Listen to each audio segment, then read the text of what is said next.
खिलाड़ी एक ग्रामीण भाग से आता है जी और खिलाड़ी को कोई जात पात रहता नहीं, खिलाड़ी की एक ही जात रहती, उसका खेल का मैदान रहता।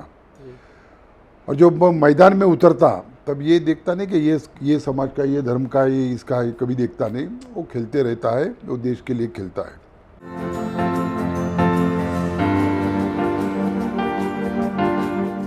हाय, welcome to my channel life of politicians. आज मैं प्रेम बघेल फिर नए एक एपिसोड के साथ आप लोगों से जुड़ने जा रहा हूँ। आज जिस केस की हम बात करने जा रहे हैं वो महाराष्ट्र से सांसद हैं, मेंबर ऑफ पार्लियामेंट हैं। आज उनसे जानेंगे उनके संघर्षशील जीवन की कहानी। कुश्ती से अपना जीवन शुरू करते हुए आज मेंबर ऑफ पार्लियामेंट है। आइए चलते हैं सीधे श्री रामदास तड़ास जी के पास, जानते हैं उनसे उनकी संघर्ष की कहानी।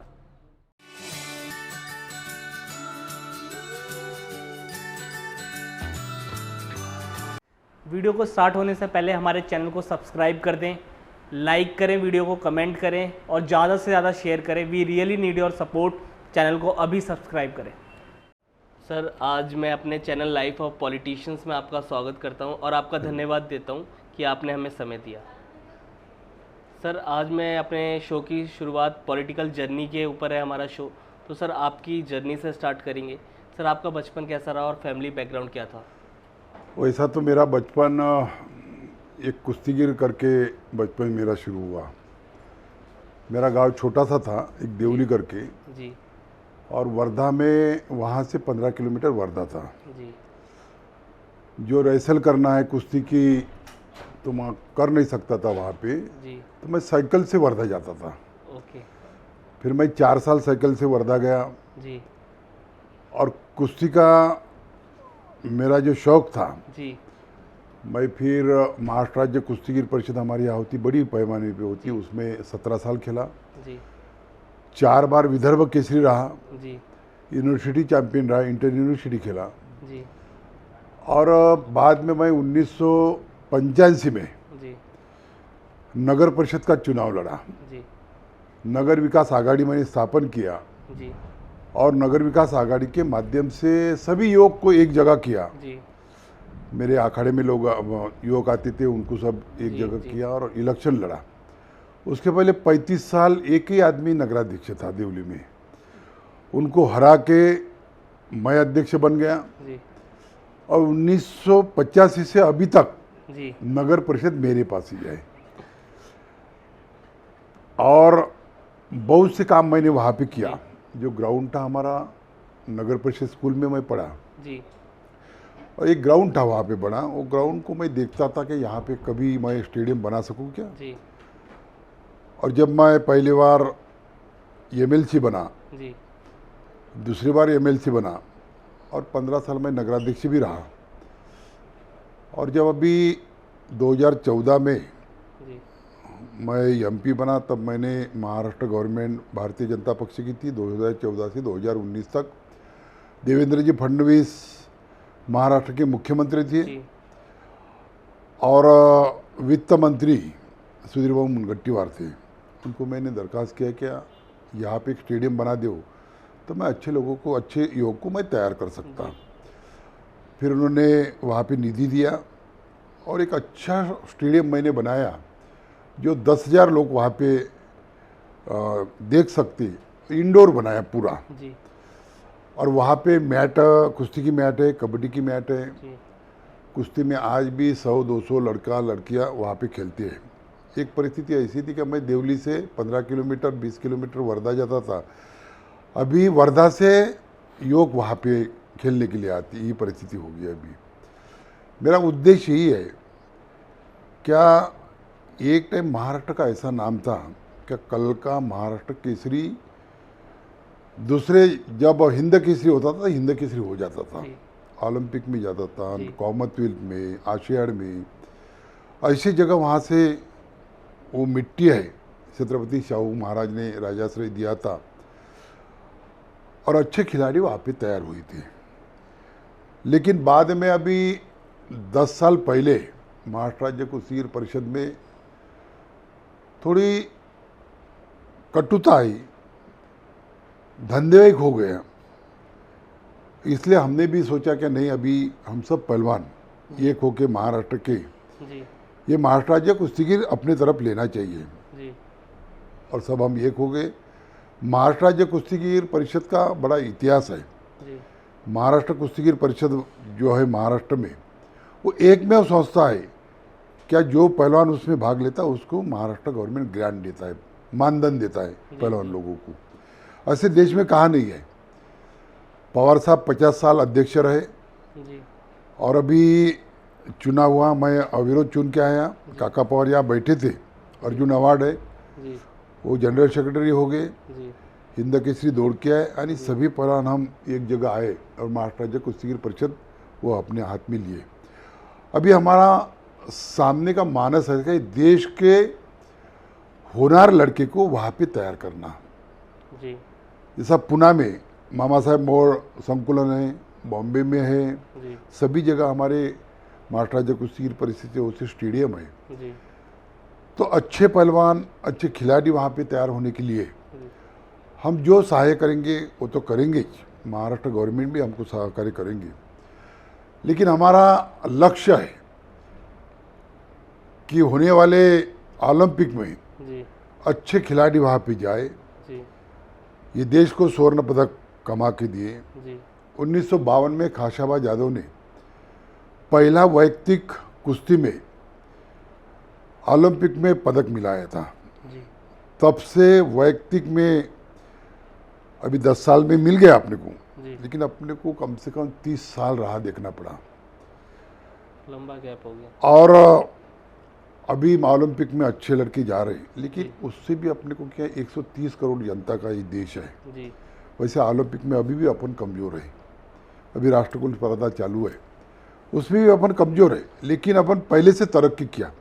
ये देश के प्रधानमंत्री नरेंद्र जी मोदी ने खेल पे ज़्यादा ख्याल दिया और सब सांसद को बोला का सांसद खेल महोत्सव आप ले और अपने अपने क्षेत्र में जो क्या आखिरी खिलाड़ी ग्रामीण भाग से आता है जी और खिलाड़ी को कोई जात पात रहता नहीं, खिलाड़ी की एक ही जात रहती, उसका खेल का मैदान रहता। जी और जब वो मैदान में उतरता तब ये देखता नहीं कि ये समाज का, ये धर्म का, ये इसका है, कभी देखता नहीं। वो खेलते रहता है, वो देश के लिए खेलता है। मैं यहाँ पे हनुमान गुरु के पास था जी और हनुमान गुरु ये बोलता क्या मेरा लक्ष्य एक ही है कि भारत का जवान, भारत का युवा ये देश के ओलंपिक में जाने को होना। और हनुमान गुरु ने बहुत से पहलवान उस टाइम तैयार किया, मैंने देखा है वहाँ पे सुदेश कुमार, वेद प्रकाश, प्रेमनाथ, करतार सिंह, ये जो पहलवान थे जी जी वो उस टाइम के एशियाड में ओलंपिक में खेले हुए पहलवान थे। लेकिन अभी ये देश के प्रधानमंत्री नरेंद्र मोदी ने ये देश को जवान आगे बढ़ने के लिए, खिलाड़ी आगे बढ़ने के लिए बहुत से सुविधा दी है। जी पहले तो ऐसी परिस्थिति थी 1952 में खाशाबा यादव को इंस्पेक्टर की नौकरी लगी थी। उसके बाद में कभी महाराष्ट्र के पहलवान को कभी पुलिस खाते में लेती नहीं, ज़्यादा से ज़्यादा पुलिस बनाती थी। एक हमारा दुर्दैव था। एक टाइम ऐसा था कि महाराष्ट्र कुश्ती का गढ़ था, बाद में हरियाणा हो गया, हम थोड़े पीछे गिर गए।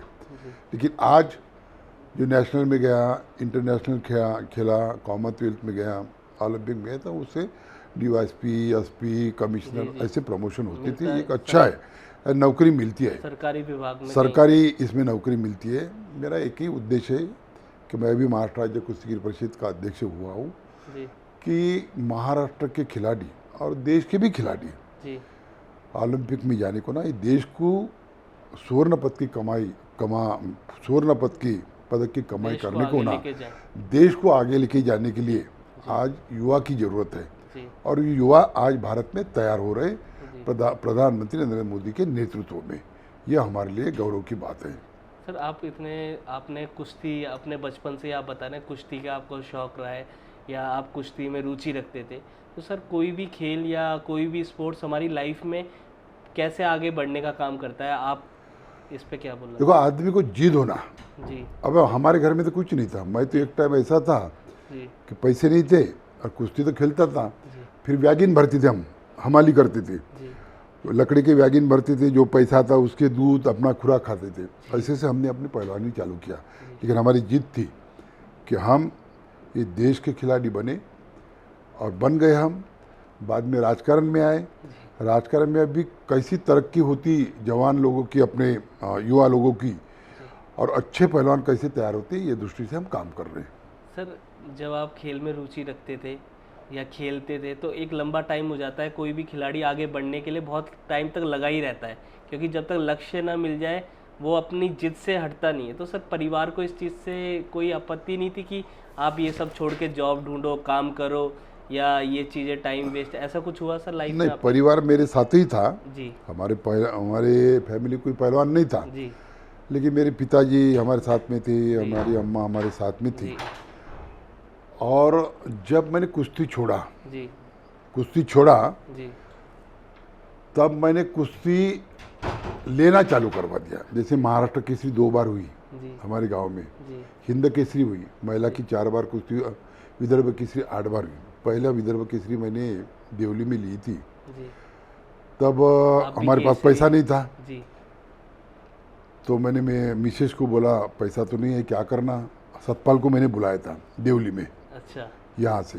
वो प्लेन से आए थे, प्लेन से देने के लिए पैसे नहीं थे हमारे पास, और कुश्ती तो लेना था। फिर मेरे मिसेस ने अपने गहने गिरवी रख के उस टाइम 50,000 रुपये मेरे को दिया था, और हमने कुश्ती लिया था।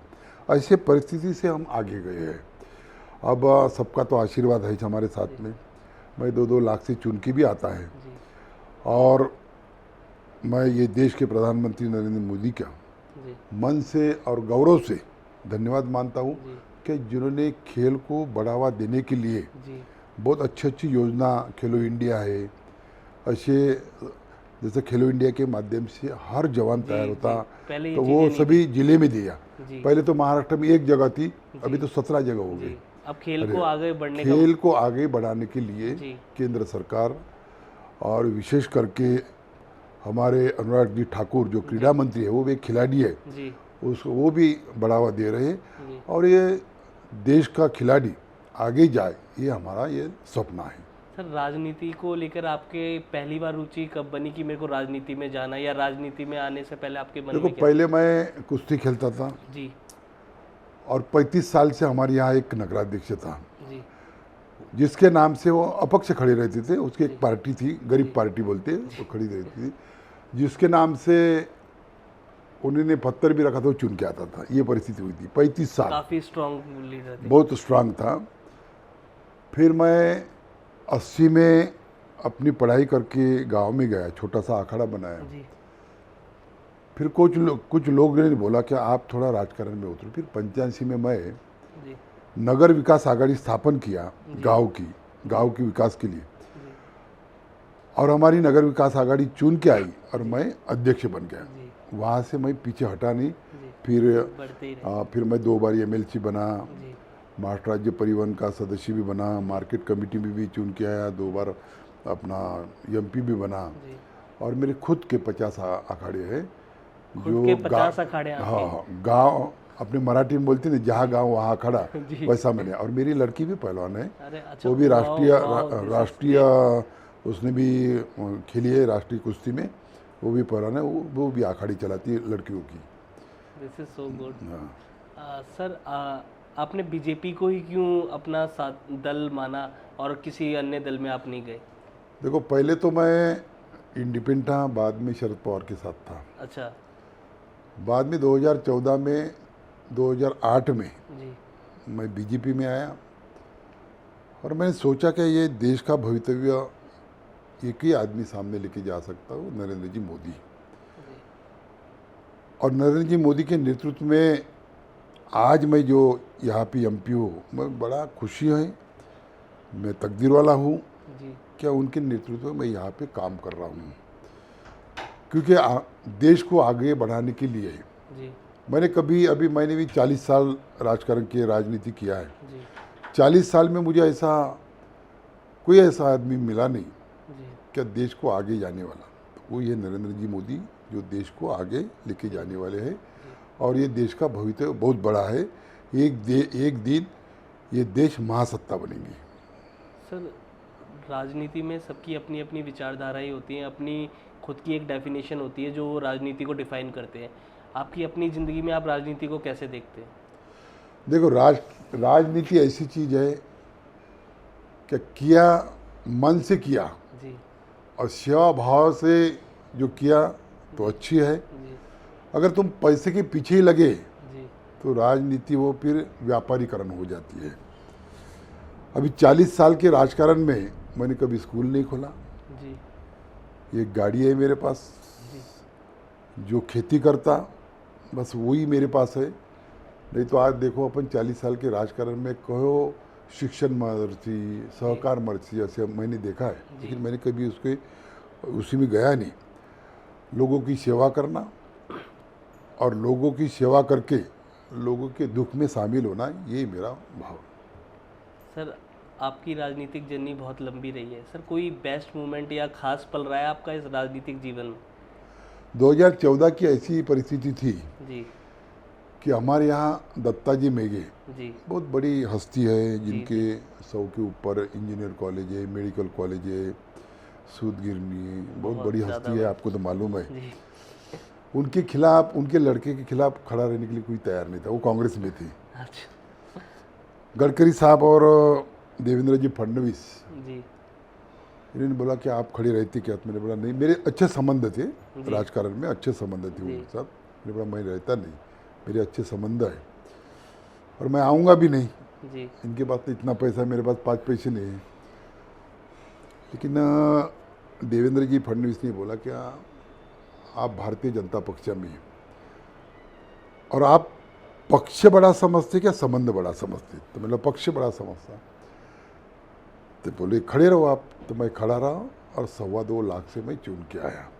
दूसरी बार भी मैं प्रभाताई का नाम अपने सुनाऊंगा, जो महाराष्ट्र की बहुत बड़ी हस्ती है। जी बहुत बार वो मंत्री भी रही जी और राज्यपाल भी रही, जी बहुत बड़ी हस्ती। उनकी लड़की खड़ी थी जी चारुलता टोकस 2019 में, जी उसको भी मैंने हराया। रिपीट।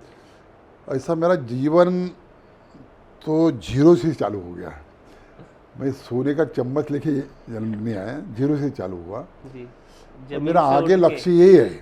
देखो, राजकारण आखिरी तक रहता नहीं, कभी न कभी रिटायर होना ही पड़ता। बिल्कुल बिल्कुल मैंने 3 बार अभी देखा है जी कि मैं एक अच्छे खिलाड़ी, मैं आज भी गांव में जाता है, लड़के को पढ़ाता हूँ मैं। अच्छा मैं भी एनआईएस हुआ हूँ, अच्छा लड़के को पढ़ाता, कुश्ती उनके साथ खेलता तो नहीं, लेकिन दाव पेज मैं उसको अच्छा बताते हो आप भी। बताता। दूसरा वो लड़के को अच्छे तैयार करना। दूसरा एक वृद्धाश्रम निकालना। मेरी लड़की की बहुत इच्छा है क्या एक वृद्धाश्रम बाबा आप निकाल लो। और तीसरा गौशाला। सर वृद्धाश्रम और उसके लिए हमने ज़मीन भी लिया है, जी तो उसी में हम आखिरी हमारा निवृत्त जो होता है उसी में हम करेंगे। सर आपने अभी वृद्धाश्रम का जिक्र किया, हाँ। तो मैं चाहता हूँ सर हमें समझाओ, बहुत लोगों को पता नहीं होगा वृद्धाश्रम का क्या वो है, आप क्या? वृद्धाश्रम में ऐसा एक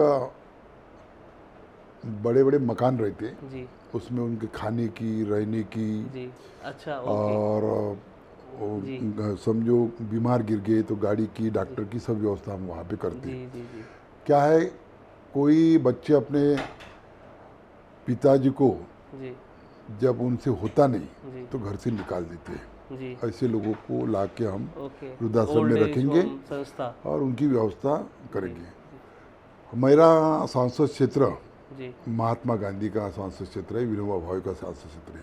जी महात्मा गांधी जब साबरमती से निकले जी और शपथ लेके निकले कि देश को जब तक मैं आज़ादी दिलवा नहीं दे सकता तब तक मैं साबरमती में वापस नहीं जाऊंगा। और 14 साल सेवाग्राम में रहे, वो मेरा सांसद क्षेत्र है। अच्छा विनोबा भावे जी ने पूरी पदयात्रा निकालता देश में 3 लाख हेक्टर जी जमीन राजा महाराजा ने उसको दिया था और वो जमीन उन्होंने गरीब को बांटा था। ऐसा मेरा महात्मा गांधी और विनोबा भावे का कर्मभूमि है, जी जो कर्मभूमि उनके संस्कार हमारे पे है। महात्मा गांधी ने महारोगी की सेवा की, जी ऐसा इतिहास जी आगे नौजवान के आगे जाना चाहिए। इसलिए गांधी फॉर टुमारो जो 14 में महाराष्ट्र गवर्नमेंट, भारतीय जनता पक्ष की गवर्नमेंट आई तब चालू किया, 266 करोड़ रुपए वो गांधी फॉर टुमारो को दिया। एक ही है क्या, महात्मा गांधी, एक दिन में तो कोई आज़ादी मिली नहीं, बिल्कुल बिल्कुल आज़ादी मिलने सालों, सैकड़ों साल लगे हैं। तो आज़ादी कैसे मिली देश को, ये सब बताने के लिए एडिटोरियम निकाला। और बहुत अच्छे अच्छे वहाँ पे, कभी आए आप तो ज़रूर सेवाग्राम में आना और गांधी जी का इतिहास देखना वहाँ। लास्ट सवाल पे बढ़ते हैं सर, देश के युवाओं को आप अपनी जर्नी से, अपने एक्सपीरियंस से क्या मैसेज देना चाहेंगे हमारे चैनल के? देखो, ये देश के युवा ने खेल कूद में आगे आना चाहिए जी कि अपनी संपत्ति, अपन ठीक है अपन घर में बहुत संपत्ति है, लेकिन शारीरिक संपत्ति जब तक अपनी सुदृढ़ रहती नहीं जी तब तक अपना दिमाग भी चलता नहीं है। जी जी तो ये देश के युवक को व्यायाम करना चाहिए, जी स्पर्धा में रुचि लेना चाहिए जी और ये देश के लिए अपने अपने क्षेत्र में, अपने अपने खेल में आगे बढ़ना चाहिए। यही मेरी उनसे गुजारिश है। धन्यवाद सर। लाइफ ऑफ पॉलिटिशियन आपका धन्यवाद करता है आपको अपने